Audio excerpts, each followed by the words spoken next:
Thank you for tuning in to our Parenting Seminar 2020, Balancing Life During COVID-19, Part 2. We're going to be finding out how it is that we can keep our children safe online. And with us, we have someone who is very familiar with the joys and challenges of being a parent. It's a full-time job, but someone has to do it. Not only is she a full-time mom, but she is also a career woman. This is Miss Scarlett DeLeon, and she is the mother of a very energetic and active 8-year-old who juggles her parental responsibilities along with being the managing director of Breakthrough Communications and a broadcaster on RGR 94 FM.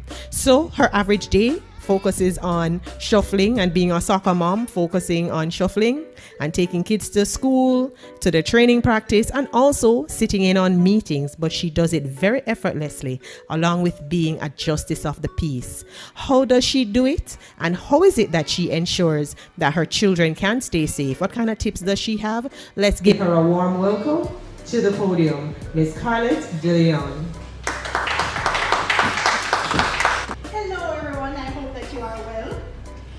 And I know that you're not really well, because as parents, we are struggling more than any other time in our lives.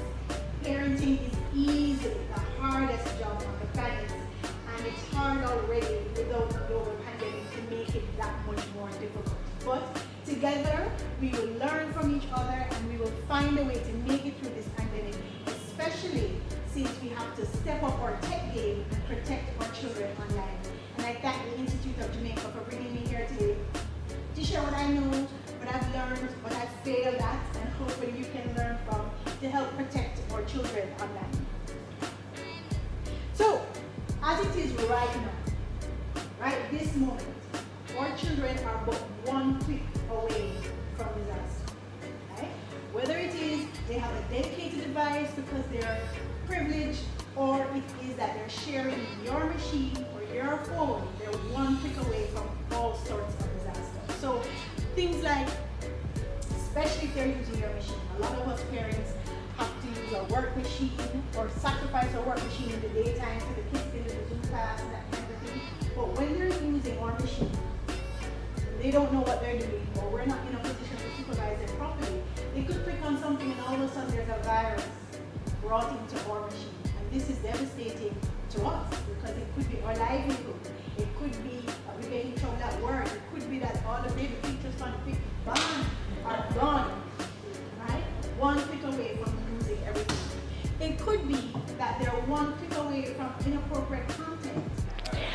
I was speaking to a friend and he's tech savvy. In point of fact, he's the person I call when I have problems. And his son, way tech savvy. And the young child under 10 was doing research on beautiful ladies. I think that was the term. And he ended up on I feel so uncomfortably with this good crowd, but let's be real, eh? He ended up on a porn site. Young child, one click away. Another thing we need to worry about is sentences hooking up IRL. Right? Now, if you don't know what IRL means, it means that as parents, we need to get ourselves informed. We need to be up to date. We need to be hip. I'm not saying that we need to know everything, but some of these things we do have to be familiar with. IRL means in real life. So here it is, your preteen or your teenage child is talking online on social media. They're sliding into the DMs. I hope you know what that means too. And they're having a conversation with this guy or this girl that they think is so hot and everything. And then they arrange to meet in person. Fortunately-ish, the children are home now, so it's kind of harder for them to make excuses to go out on the road. But think about your teenager leaving school and saying, yeah man, I'm just going to tell mom or dad that I'll be home an hour later, or there was traffic, or there was something in halfway tree, or whatever. Right? But in real life, IRL, they're going to meet some sort of predator. And a predator doesn't have to be like what we see on the TV shows in America, where you know, they seem to be lurking and these, I have this possibly false impression that the kind of predators that they have in the first world we don't have here. I acknowledge it's false, but I'm holding on to hope, yeah? But it could be another child of their age that has nefarious intentions. It doesn't have to be like this hardcore, you know. So we have to be very careful. Or something worse, one click away from that, and the only thing that's stopping them from that is us. So we need to step up our game in order to be better. In terms of daily screen time, the American Pediatric Association has made some recommendations for screen time. Right? When I saw these figures, this was my reaction. Because my child and me bust through these times like there's no tomorrow. So for babies under 2 years, pediatricians recommend that there should be no screen time, except for things like FaceTime with the grandparents or WhatsApp for those of us who don't have an iPhone, those kinds of things, Zoom calls, yes? But they don't recommend that your child should have a device using apps, ABCs, or whatever it is that all these app companies are hawking to us. No screen time. Personally, my child had screen time from 3 months old. So clearly I didn't listen to the pediatricians. Next category, under 5 years old. Under 5 years old, they recommend less than 1 hour. Less than 1 hour of screen time. That means abcmouse.com or whatever app that's in vogue right now, right? They should have less than 1 hour screen time. Less than 1 hour of YouTube Kids. You're great, you're a disciplinarian, but me and that YouTube Kids, you know, when I'm cooking, when I'm doing something else, I'm talking to my girlfriend on the phone, you just get them a tablet, right? It's a new DPH. Oh, don't tell people. You're going to CD on me. Back in the day, you used to give them white rum, right? Yeah. None of that. Less than 1 hour. And for children under 12, no more than 2 hours of screen time.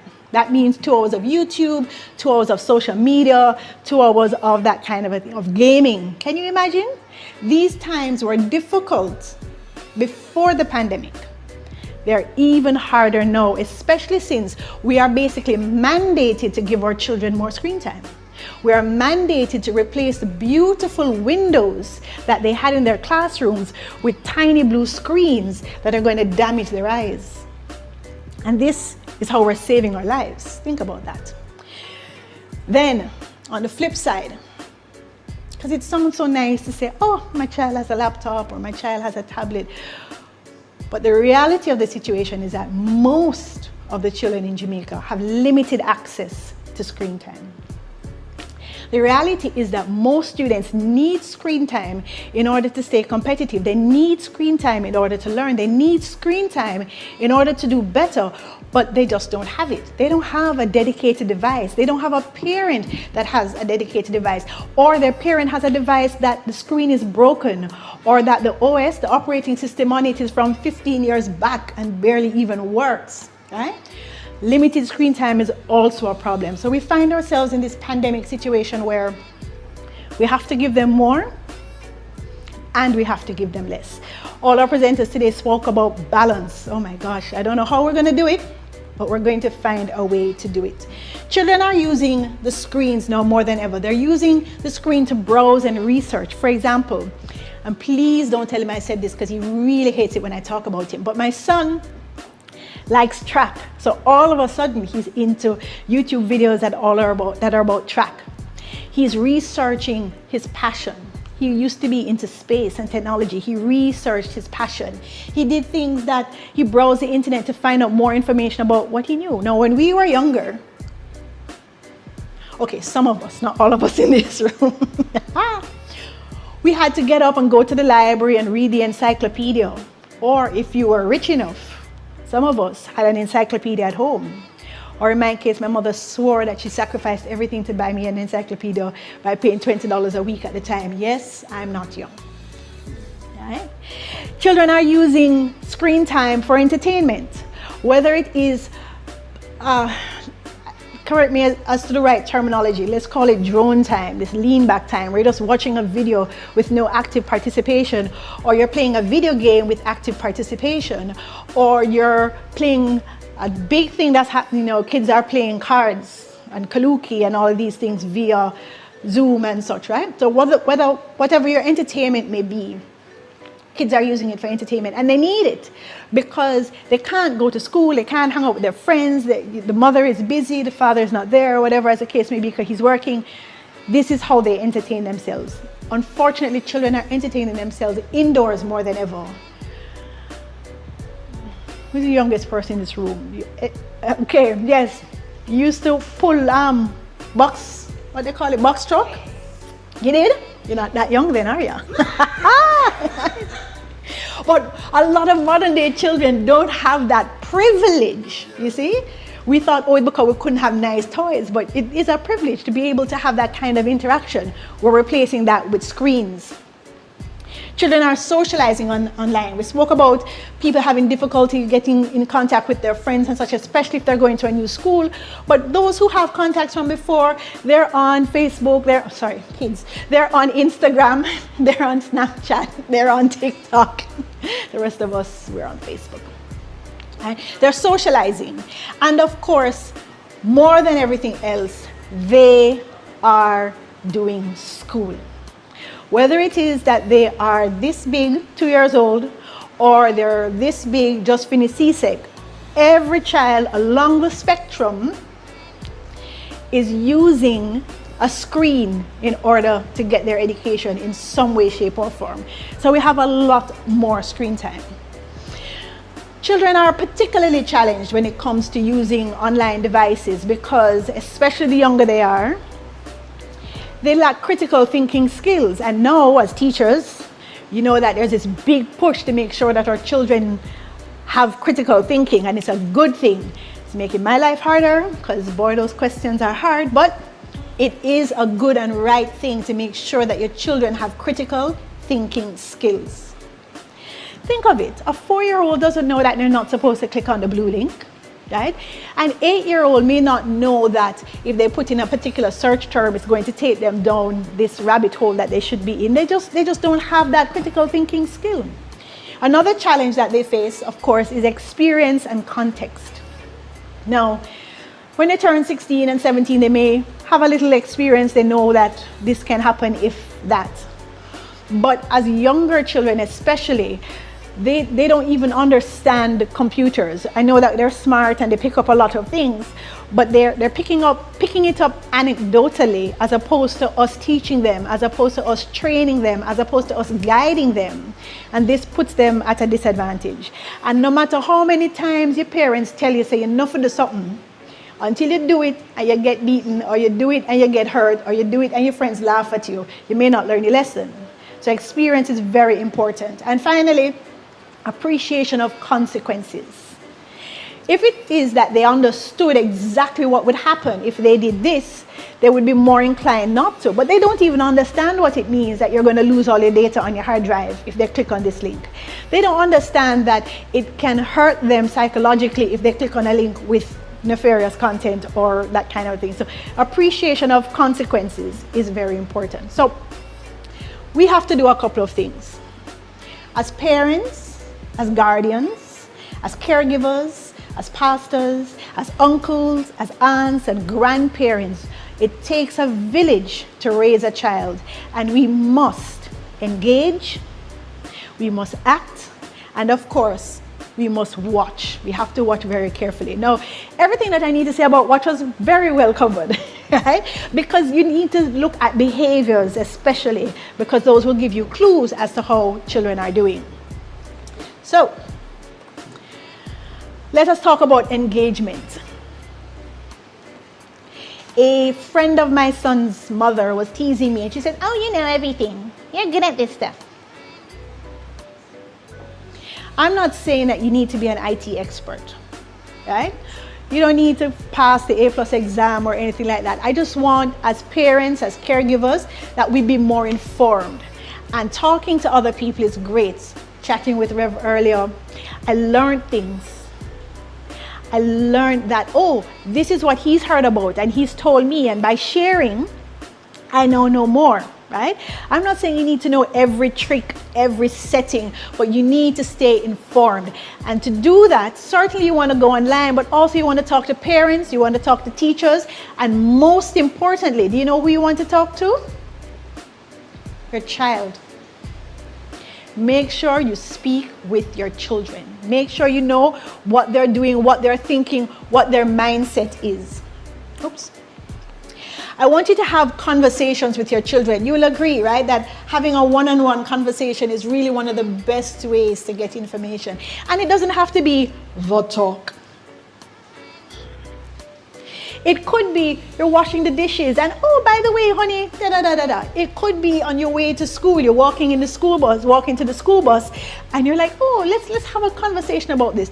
In fact, it is perhaps better to have a conversation in a nice, open environment where the child feels more comfortable than, I'm going to have your father talk to you. We're going to sit down. We're going to have a conversation about this, because that already puts a negative mindset in there. Yes, certainly. Every time I had a conversation with my daddy, it meant that I was in trouble. Right? I don't know if it's the same for you, but that conversation makes you feel funny. Right? So we need to set rules and boundaries. I wish I were good enough to have hard and fast rules, but even some general rules are important. Your children need to know that certain things are unacceptable, certain things are intolerable, and other things, okay, maybe once in a while you can treat yourself or that kind of a thing. Set rules that work for you and your family and stick to them, right? Boundaries are very important. One of the boundaries that I recommend, of course, is screen-free time, right? As we said, it is very important that at least 1 hour before bed, that screen goes off, but not just the bed. Do people still have family dinner? People still don't have dinner? I don't want to. Sorry. But I do have family breakfast. That's just my lifestyle. I can't, evening time is busy, but breakfast time, you wake up in the morning, you have breakfast. Yeah. But whichever way you do it, sit down and make sure that you have some screen-free time, right? You need to have that screen-free time. And lastly, you must invest time. Every time I do a talk about how it is that we can protect our children online, I try to find a magic bullet. I try to find an easy way that, hey, don't worry about this, parents. You just install this one app. You just do this one thing and everything is safe. Up to now, I haven't found that easy bullet, but we need to invest time. We need to spend time with our children, and we need to spend time educating ourselves as well. So the next thing we need to do, we need to take action. Action, right? We can't just sit down and say, oh, we want this done and we have to take responsibility, and we have to take action. So we want to use online protection tools. There are lots of tools out there. There are some that are good and there are some that are bad. We just need to do research. I could give you a long list, and I will eventually, as to what works, but it may not work for you. So try out different things, yes, when you're using online tools. I want to make a point very quickly here. The Ministry of Education has provided an email address, or will be providing an email address for every single student in the system. Right? This email address facilitates students to be able to have access to Google Classrooms, which is a platform that the ministry has provided for online learning. Great. Parents, don't get it twisted. This email address should only be used, in my opinion, this is not coming from the ministry, in my opinion, for Google Classroom and school-related activities. Make sure that you understand that email address is for school-related activities. Your child absolutely should have their own email address, even if your child is 2 days old. Yes, every child should have their own email address, and you set up a nice proper email address with their name, not shnukomishmommylovesyou@gmail.com. Right? You want to have a proper email address. They will graduate into it. Right? And you use that address if you need it, right? Maybe you don't need it right away, but you sign up and you keep that address for everything else that you're doing, communicating with the family, signing them, but do not use your ministry address for your non-Jamaica school activities. That's my personal recommendation, right?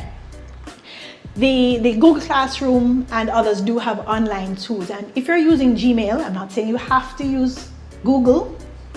Google is helpful and it is free, but it's still Google, and we have no control over who and how that information is accessed. We have promises from them where you're not paying for it, so you have no guarantee. Nevertheless, if you're using Google, you're going to have the option of an app called Family Link. Very important app. Make sure that you get Family Link, you install it on your device. I do hope that you are blessed enough to have a device for yourself, and you install Family Link on that device. Then you can control how your child has or does not have access to that email address. You can check the email address, you can lock down the screen as the case may be, even on your own device that they are using. So make sure to get Family Link if you're using Google. Especially for younger children, bookmark or whitelist your favorite and trusted sites. How many of us have a young child going into the Zoom call and the teacher says you need to go to Classroom, you need to go to Quizalize, you need to go to whatever format they're using, and the child can't find the link? Yeah, a couple of us. Yeah. So make sure you just bookmark those sites. It makes it easier for the child, the young child. And if they have the bookmark, they're less likely to have that one click away from something wrong. Because the Quizalize, if it's misspelled, could take them to something else. I'm not saying it does, but I'm just saying if it is that they're trying to type in the address and such, it could take them somewhere else. So just bookmark it and call it a day. All right, here comes the hard part. Everyone break out your notebook. You need to teach your children best practices. And in order to teach them the best practices, we need to do the best practices ourselves. Now, here's my story. I'm not the greatest cook in the world. And as a Jamaican woman, to say that, that's a really tough admission for me. But it's the truth, right? That's okay. I have learned to cook a couple of good meals, and it has endured very well. I eat well. As I said, you don't have to be an IT expert, but you do have to understand some basics. You have to be able to make an egg, you have to be able to do fricassee chicken, you have to be able to cook rice, okay? You can do sweet and sour chicken, you can do what, that's fine, but you have to have the basics, right? So please, don't be intimidated. Don't think that this is too hard for you. Don't think that you cannot do it. You can. And I appreciate it takes a little time. Just be patient with yourself. Forgive yourself for not having this, because they don't necessarily teach us this in school, and certainly it's not an easy thing to come by. So first thing I want you to do, use a password manager. Yes, I want you to have strong passwords. I want you to have an alphanumeric with a symbol and all of these things. Who can remember those passwords? Especially when I tell you that you have to have an individual, unique password for everything that you sign up for. Wow, I'm tired just saying that. Use a password manager. Find a good one, LastPass, 1Password. If you're on Apple, use Keychain. Find a good password manager, and it will help you set unique, individual, strong passwords for every site. And then for your master password to access it, think of a song. Think of, in my case, your favorite Bob Marley song, and take the first letter of each word in the first lyric, or maybe the second verse or something like that, and make that your password. So now it's this, to another person, a random series of letters, but to you, oh, I know that tune, I love it so much. Forever, it would be a gospel song, don't? Okay. Yeah. Right? So you have a nice one strong password and use a password manager. Best practices, use two-factor authentication. Some people call it 2FA. So every account that you sign up for that allows you to use 2FA, do it. What is 2FA? Simple, it just means that there's a second step, two-factor authentication. In some cases, it might be that you log in, you put in your password, and they send a text message to your phone. But very necessary. One of our members of the audience said annoying, but get into the rhythm of it. It gets easier. It may be that they send an email with the code that you have to put in. It may be you have an app on your phone that generates the code.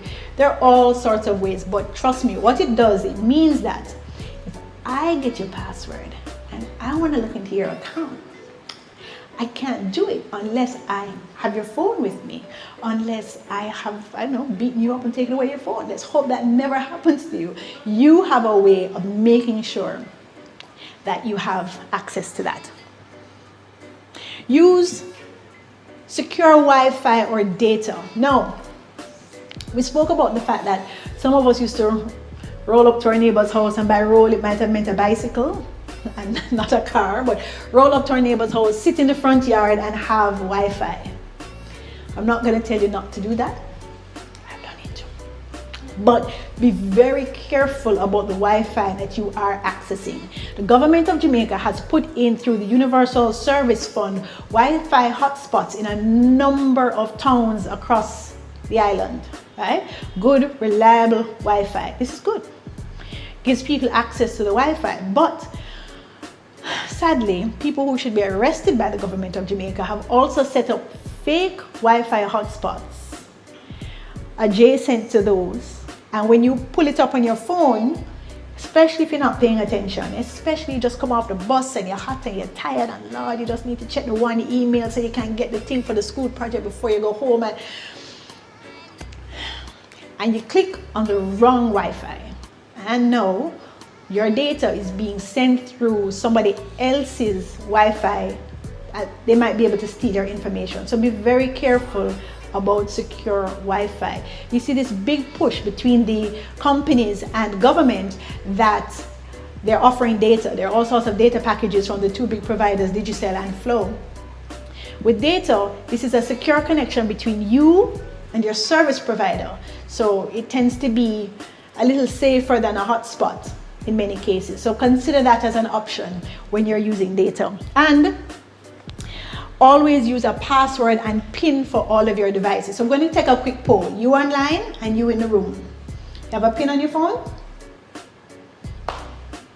God will protect you. Have a PIN? PIN? No? PIN? PIN? PIN? PIN. Please. It's annoying as an extra step, maybe. Make sure every device that you have has a PIN or a password on it. It is really important.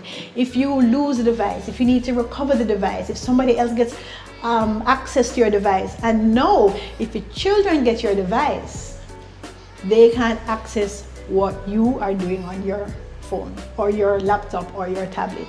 It is important to have a PIN. Here's another great reason to have a PIN. Once you set up a PIN and a password, particularly on Android devices, most iPhone people, we're out of luck. You can set up profiles so that your child has their profile and you have your profile on the phone. So you keep your stuff private and they have access to their things. Of course, you're the parent, you're going to have their PIN too, right? Okay, so make sure you have a PIN and a password on every device that you have. And again, that's true of laptops too. Your child is using your laptop, please don't let them use your login, right?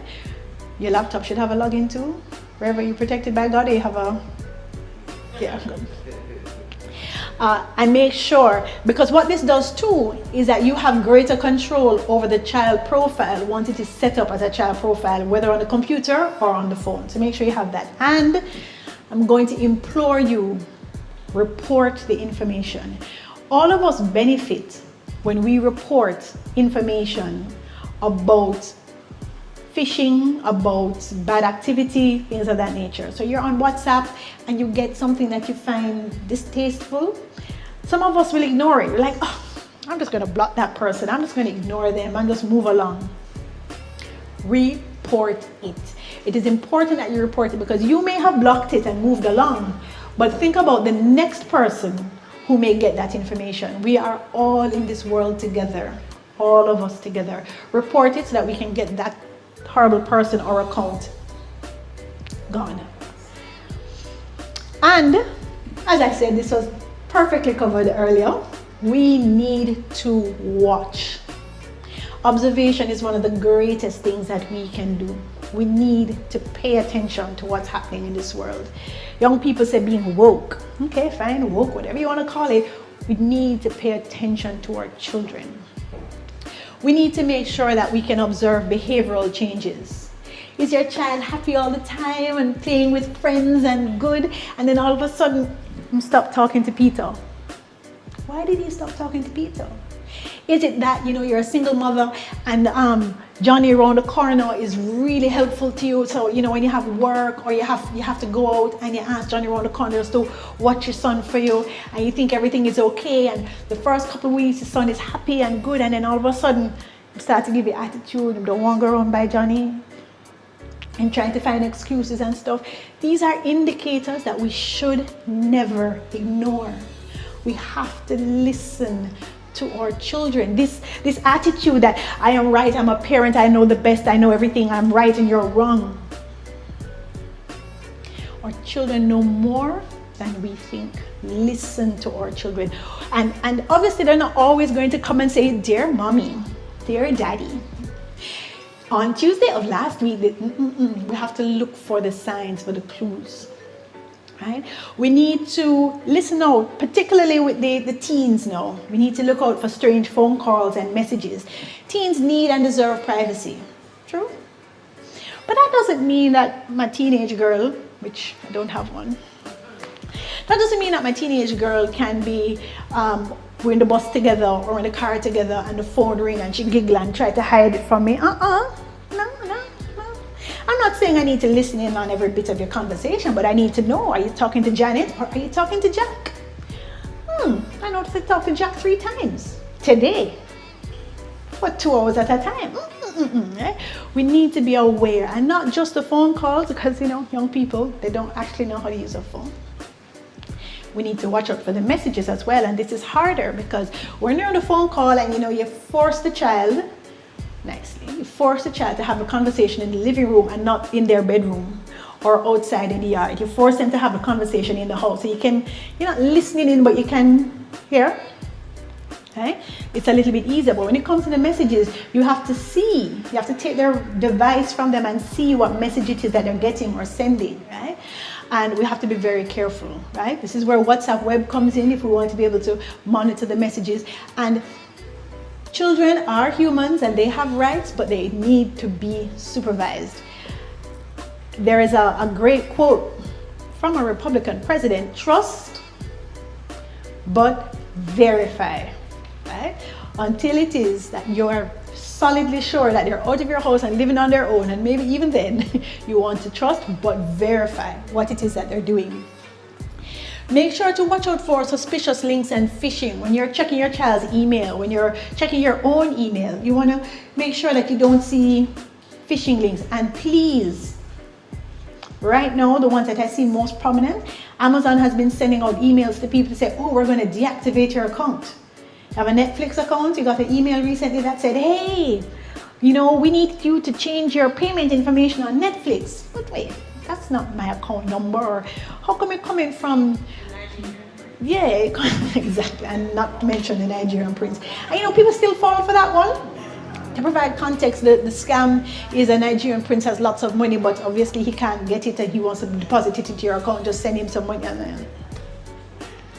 We need to watch out for these things and always report them. When you see these things come up in email, click spam, click report. Make sure that we make those algorithms stronger so that they can help protect us. Of course, the best protection is right up here.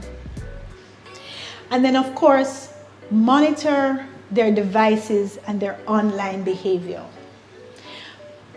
A lot of us, I have a friend, he had a child, and within 4 hours of the child being born, he set up a Facebook account for the child. Now, this is a breach of Facebook rules. You're supposed to be 13 years old before you can have an account. Sometimes we think it's cute and we think it's fun. Now we set up a Facebook account and an Instagram account and all of these things for our children. But think about the message that we're sending to the children. Right? So we have to be careful of those online accounts. And then when it comes to the teens and the tweens that are old enough to have those kinds of accounts, we have to monitor them. Yes, they deserve privacy, but I need to be a friend on your account. And we need to be careful that there's no Finsta account. That's when a child sets up a fake account that they can have access that we don't see. We have to be observant. We have to be aware. We have to watch. So these are the things that I want us to consider as parents. Please don't be overwhelmed. It's not easy, but it's not hard. talk to each other as parents. If it is that you are embarrassed to talk to the neighbor next door, talk to your pastor, right? Talk to a trusted friend or family member. Talk to the guidance counselor at school, because they can be the most helpful sometimes where these things are concerned. Help each other. It takes a village. So just as how you want someone to nudge you if they see your child moving in the wrong direction, you want to nudge them. I'm not saying be disrespectful. I'm not saying be difficult, right? But this is how we are civil to each other and help each other as a society. And please, by all means, since we have no choice but to keep our children on this minute screen for the time being, we absolutely must pay attention. I thank you very, very much for listening to me. I do hope I have enriched you in some way, shape, or form, and I'm ready for your questions. Thank you.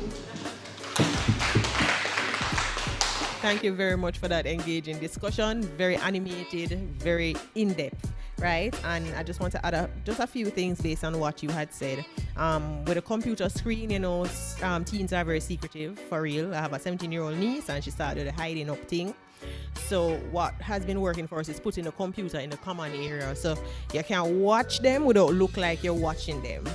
And of course everything is exposed, right? With a Netflix account also, if you have a Netflix account, don't allow the kids to use the general one. You set up a kids one for them, and that way. And there we go. And as I was saying, now my husband, he's a programmer, and a lot of his friends are programmers, and may I tell you, they are the most paranoid set of people that you will ever meet, and with good reason. For example, the face recognition thing on your phone. Some people use a pin on their phone. Some people use a fingerprint ID to get into the phone. Some people use face recognition. I don't want to scare you, but the fact that your phone unlocks when your face is there, it means that your camera is always on, which means that your camera, in the case that you are hacked, it means that, yes, you get what I'm saying. So be careful of using the face recognition. It's actually safer to use a fingerprint or a pin where you have to put in the numbers. Face recognition, the Alexa stuff, well, I don't want to call any names, but the those, like the Alexa and the okay Google and stuff, it means the fact that when you say okay Google and it says hello, it is always listening. You ever notice that when you're talking about, I don't know, you're talking about baby, and the next thing you know, you see some ads start come through about baby clothes? Yeah, like that is exactly how it works. So we have to just be careful to turn off certain things, turn off locations and all of that. But the parents are the ones that would be able to guide the kids. I love that you were able to delve into the tech part of it. And it's not too hard. Even if you're not tech savvy, you can still do it. And another last thing to protect children and ourselves, one thing that my husband, as I was saying, he recommends in my house, every single computer screen, the webcams are covered with a webcam cover. I've actually had the experience where I just sitting using my computer, and all of a sudden I just see the blue light on my computer. It was hacked. Somebody remotely turned on my camera, and when they traced the hack, these are just kids from Russia, kids from all over the world. And when I say kids, I mean young persons. They just do this stuff for fun to see if they can do it. That's how they train to hack into the bigger things. So what you can do, and the children like how they have the Zoom stuff running, sometimes you really forget that the camera is there, and there comes mommy walking with her towel right across the screen and all these things. If she have the towel, so we just put the little, even a band-aid can do, just cut a band-aid into and just stick it over the thing, and as a best practice, because sometimes we really do lose track. So I love your whole presentation. I love that it's interactive, and if it is that persons need access to get that presentation, where would you be able to get Institute of Jamaica. Institute of Jamaica. Also, I do have this and a number of other posts on my website at carlettdeleon.com. All right. Thank you very much, Ms. Deleon. My pleasure. Ms. Deleon is my mom. I'm Carlette. Yeah. Oh, yes. Yeah. Yes, I just want to add about the cameras. We have to be very careful. So can I use you as a focus group for me? How many people here think that schools should record the Zoom calls? Okay, it's a lot. I actually have the opposite view. I don't think the calls should be recorded. I have an issue I have no choice. We're in a pandemic. But I do have an issue with 40 or 50 other people looking at my child all day long. I am uncomfortable with it. And I don't want that. If for some reason, let's hope I wouldn't be walking through without the towel, but if something else is happening in my home or my office, wherever my child is, I'm walking by, or a friend come to visit or whatever, and it happens to be in the background of the video, that all of a sudden everybody has access to that. If my child makes a mistake, the teacher asks a question, and maybe they start to bawl or whatever, I don't want another parent screen grabbing that or having the recording to edit it and put it out and further embarrass my child. So I must admit, I don't think classes should be recorded. And here's my other and final reason. Who wants to sit back through an hour-long turn off your mic, okay? So I would sooner propose that the Ministry of Education, and I think they do because I get it, teachers do a recap, a quick summary of the class that they send out to the parents and call it a day, rather than record a 5-hour-long session. Yes? I think a better solution would be for the teachers to record the entire class by themselves, because some people really need the listening. Some people are auditory learners, and so like me, if all I had was the PowerPoint or something like that, I wouldn't do well. So assuming that the software allows to record just the one person as opposed to the gallery view, I'm with you on that one. I am. All right. Oh, questions? Yes. And I know I'm done, but I'm going to crave your indulgence because there's a woman in this room who has been working so well. I am so in awe. I mean, because it really is a whole other language. So please give it up nice and loud and proud for our interpreter. Thank you. You did a fantastic job. Thank you, everyone. Have a blessed day.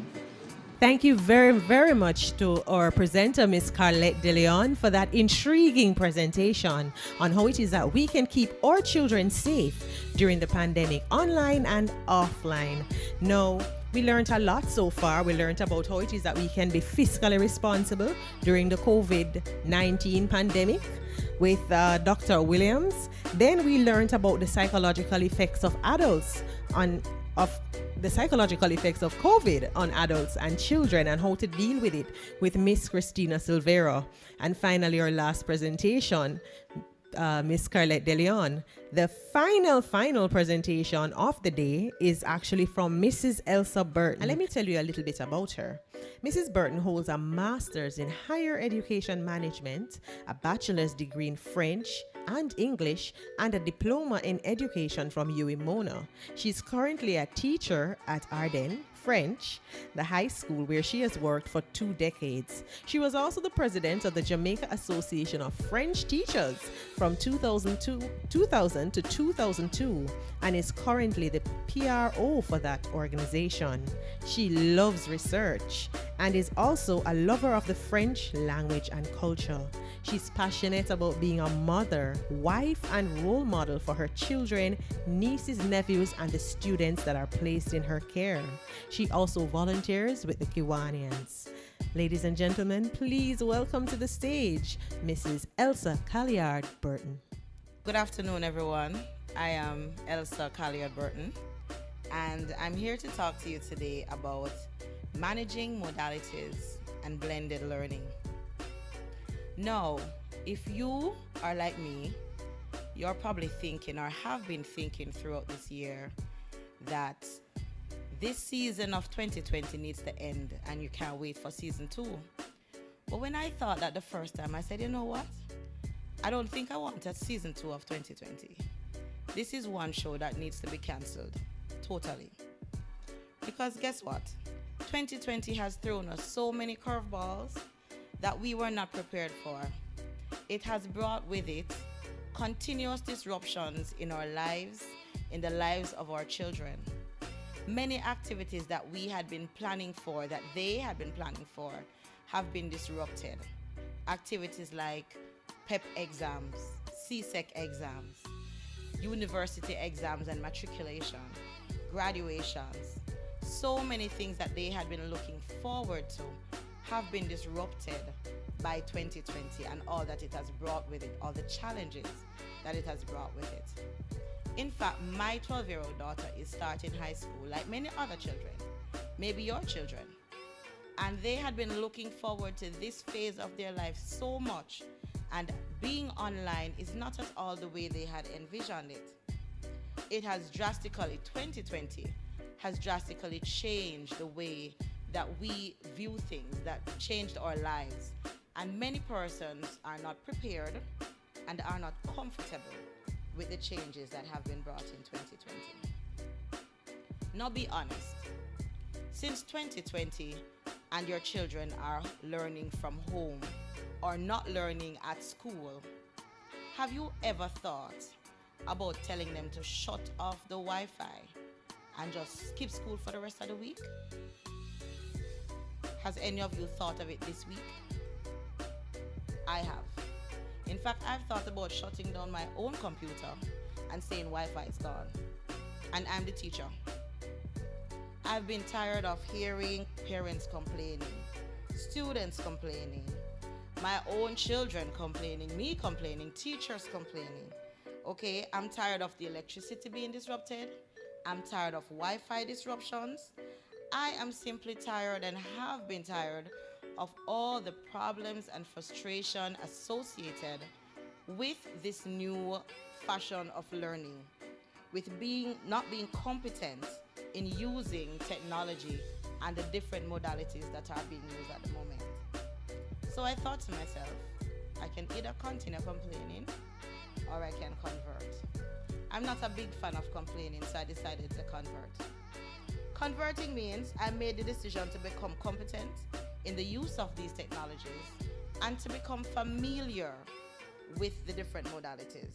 Yes, I have been trained to use these different modalities at work, but we were not using them. Like most teachers, we were using minimal technology in the classroom. But COVID-19 forced me to get comfortable with them and forced me to use them competently.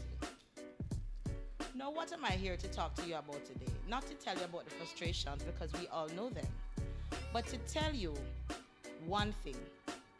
Do you remember that prayer of serenity? And there's a part in it that says, grant me the courage to accept the things I cannot change. Today, I'm here to say to you that we are going to ask for the courage to control the things that we can. Because that way, we will not be so frustrated. Now, how are we going to control what we can? First, by not focusing on the things that we can't control. What are some of the things that you can't control? Government decisions about schooling and modalities. We have no control over that. We may not like decisions that are made, but we have no control over it. We cannot control the pandemic. We can't decide which country it goes to. We can't decide how long it stays in Jamaica, well, to an extent. We can't decide when the second wave comes. We can't decide so many things about it. You can decide, though, how you obey the protocols, wearing your mask and social distancing, etc. Now, we also cannot control the number of COVID-19 cases. You cannot. You can make sure that you are not one of the numbers, but you can't control the number of cases worldwide. We cannot control the disruption in electricity, even though we wish we could. We cannot control the disruption in Wi-Fi, even though we wish we could. Even though we complain afterwards, we have no control over it. And as it is very obvious to us, we cannot control the weather. There is rain, and more rain. We have no control over that. So we're not going to worry about the things that we cannot control. Taking control, therefore, is equal to not being frustrated, not staying overwhelmed. And so what can you control? Let us think about the things that we can control. You can control your reaction to remote learning. You can either stay frustrated and overwhelmed, or you can convert like I did. And you can control how you manage your children in remote learning. And that's to an extent. Because no, you do not have control over the curriculum. over the changes in curriculum that the schools will make. You can stay informed and you can have communication with the school, but you really don't decide what they do. You cannot control the modality chosen by the school because there are many decisions, many factors that they will consider when they're making that decision. So you're not going to worry about that either. The modality that they choose, what are you going to do? You are going to control your reaction to it, and you are going to take control of the things that you can. Now, when you take control of the things that you can, you are going to manage. What does it mean to you to manage? What does it mean to you to manage? A simple definition. When you say, I can manage, or I'm managing, what does it mean? To manage. To get along with. What does it mean to you to manage?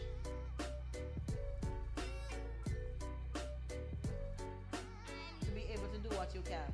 See? To be able to do what you can and to get along with something. Now, Cambridge gives the meaning of to manage as to succeed in doing or dealing with something, especially something difficult. Now, few persons, if anybody at all, will admit or will say that few things have been more difficult than the challenges that have been thrown at us in 2020. Okay? And therefore, we need to learn to deal successfully with the challenges that affect us, that affect our children, that affect their schooling, in order to say that we are managing. How are we going to do this? What are the things that we need to deal successfully with in order to be able to say that we're managing? We need to be able to deal successfully with the different schooling modalities. We need to be able to deal successfully with the possibility of blended learning. And we need to deal successfully with how we manage our time.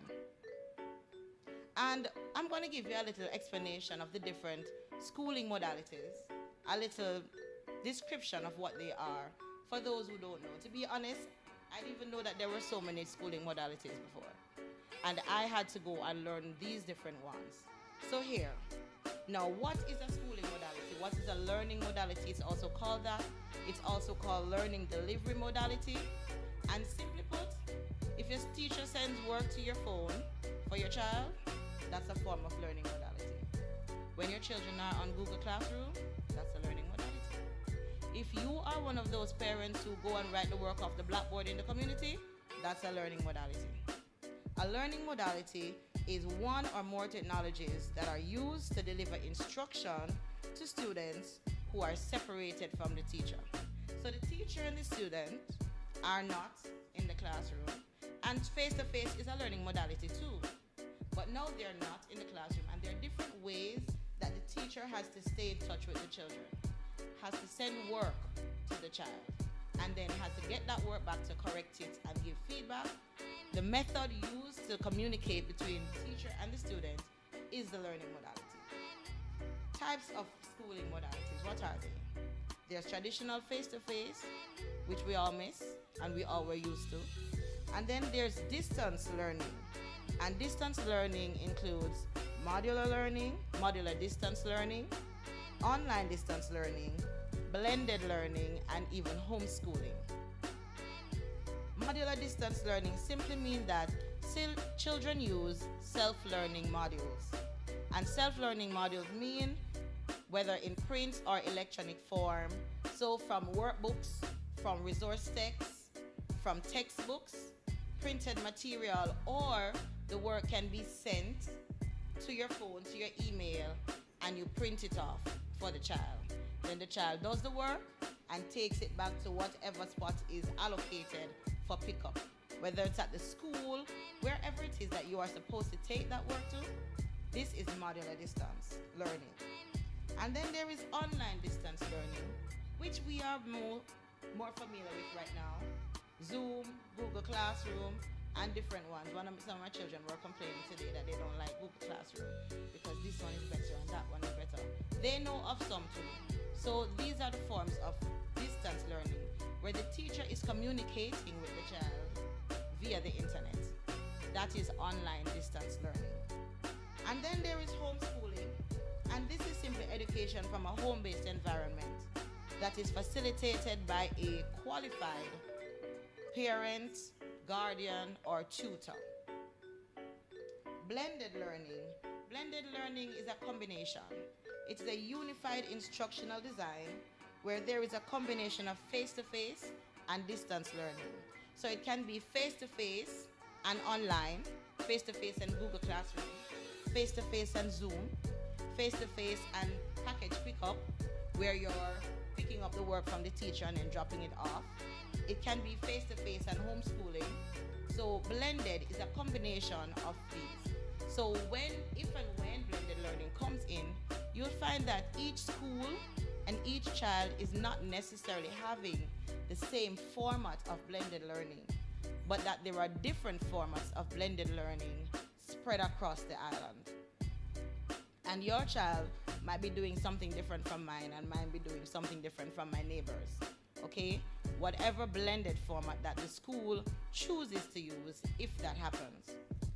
Traditional face-to-face learning, as I said, is where the teacher and the students are in the classroom, and there is that interaction, direct interaction, and feedback is given directly from the teacher to the student, which we all miss and can't wait to go back. Now, believe it or not, each of the schooling modalities that I mentioned is present in Jamaica. Every single one is taking place in some area or another. We're using all of them. So now that you know what the schooling modalities are, and I hope you're listening, what are we going to do to be able to control the things that we can? You're going to get knowledgeable. You're going to know which modality your child is using. Is the child using Google Classroom, Zoom, Edufocal, one-on-one online? Are they listening to radio lessons? Are they watching TV lessons?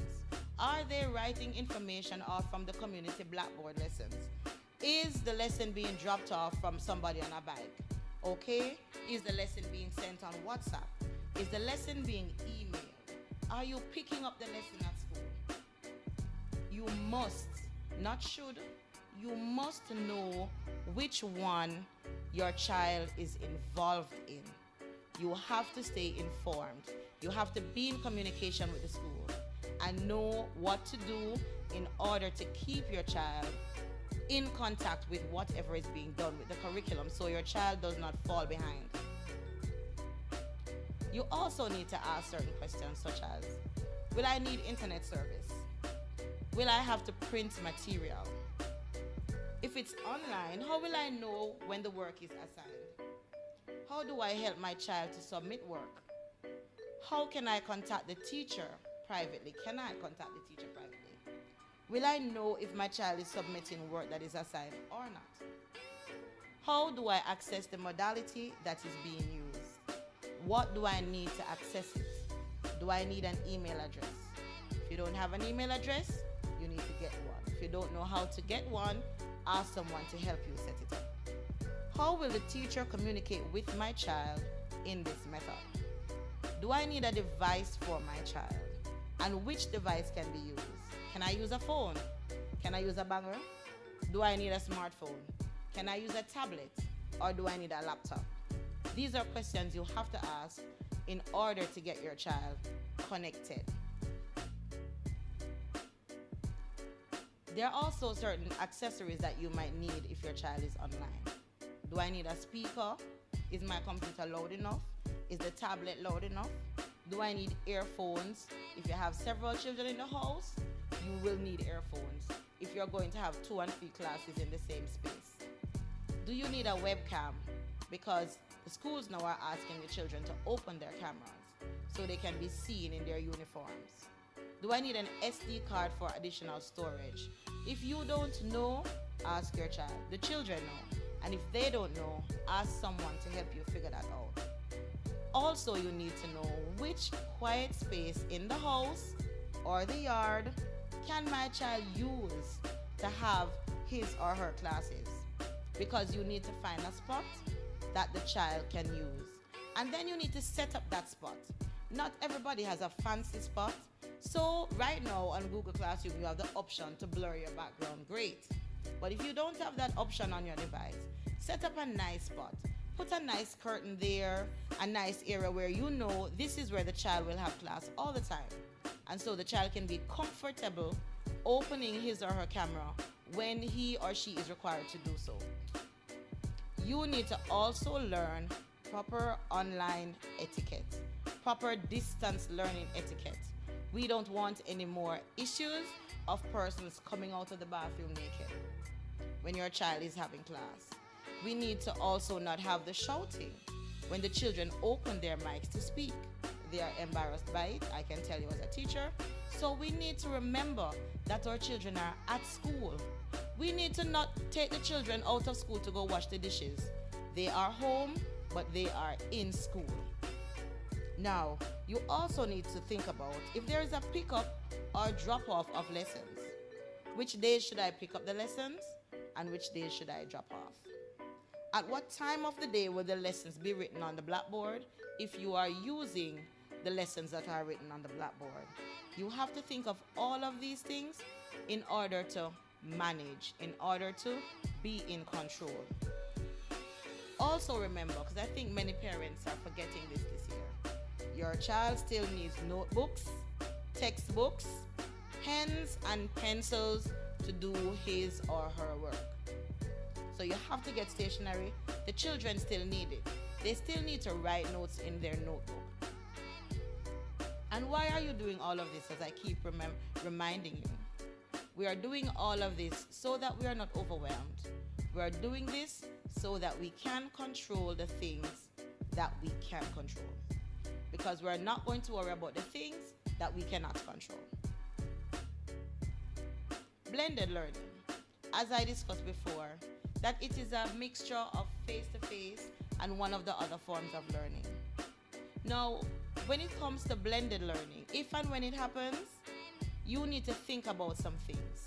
You cannot wait until the government announces that we're going into blended learning and then you start scrambling and saying, oh my God, what am I going to do with my child? No. Think about it now. Prepare from now. Work out what will happen if and when your child has face-to-face classes some days and online classes other days. Where are they going to go? Is there someone that can supervise your child on the days that he or she will be home? Think about it carefully. Don't just leave them with the neighbor. Don't just leave them at home and expect everything to be okay.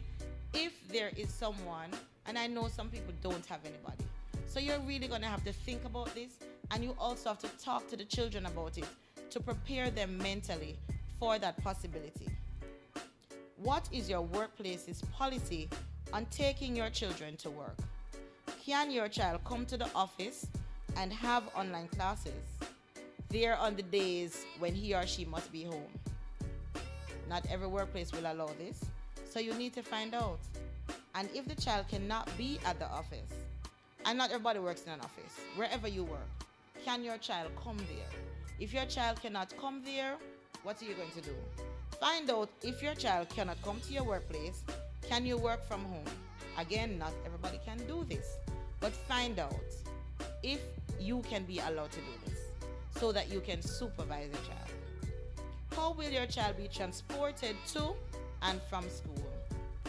Maybe the child used to take the bus before Corona, but now there's Corona and you're not comfortable. What are you going to do? Can you afford private transportation? You have to think about it. Do you know any private transportation? So these are things you have to consider in preparation for that. What are the protocols that the school will have in place while the students are on campus in face-to-face classes? Don't take it for granted that everything is worked out. We assume that it's worked out, but find out. Find out and discuss it with your child or children. It's your child. They are your children.